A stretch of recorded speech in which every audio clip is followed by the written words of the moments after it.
Dolo 650 mg 15 బిల్లల sheet 29 రూపాయలు. ఇందులో ఉండే డ్రగ్ పారాసెటమాల్, డోస్ 650 మిల్లీగ్రామ్స్. ఇదే డ్రగ్ని మరో కంపెనీ పారాసిప్ 650 పేరుతో అమ్ముతుంది.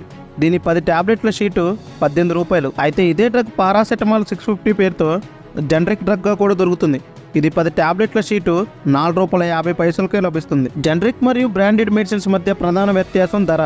బ్రాండ్ నేమ్ మందుల కంటే జనరిక్ మందులు 80 నుంచి 80% చౌకగా ఉంటాయి. జనరిక్ మెడిసిన్ కంటే బ్రాండెడ్ మెడిసిన్ ఎందుకు ఎక్కువ ఎంఆర్పి ఉంటుందంటే, ఒక కొత్త మందును కనుగోవడానికి ఫార్మా కంపెనీలు అనేక పరిశోధనలు పరీక్షలు చేసి మందును మార్కెట్లోకి తీసుకొస్తాయి. అందుకు ప్రతిఫలంగా ఆ మందు తయారీపై ఆ కంపెనీకి 20 సంవత్సరాల పాటు పేటెంట్ హక్కులు ఉంటాయి. అలా తయారు చేసిన మందులను బ్రాండెడ్ డ్రగ్స్ లేదా స్టాండర్డ్ డ్రగ్స్ అంటారు. ఆ మందు యొక్క ఫార్ములా తెలిసిన ఏ ఫార్మా కంపెనీ అయినా సరే దాని పేటెంట్ కాలంలో ఆ పేటెంట్ పొందిన కంపెనీ అనుమతి లేకుండా ఆ మందు తయారు చేయకూడదు. అలా పేటెంట్లో ఉన్న మందులను ఇతరులు ఎవరైనా తయారు చేసి అమ్మితే వారు శిక్షార్హులు అవుతారు. అంటే ఆ మందుపై మొట్టమొదట తయారు చేసిన కంపెనీకి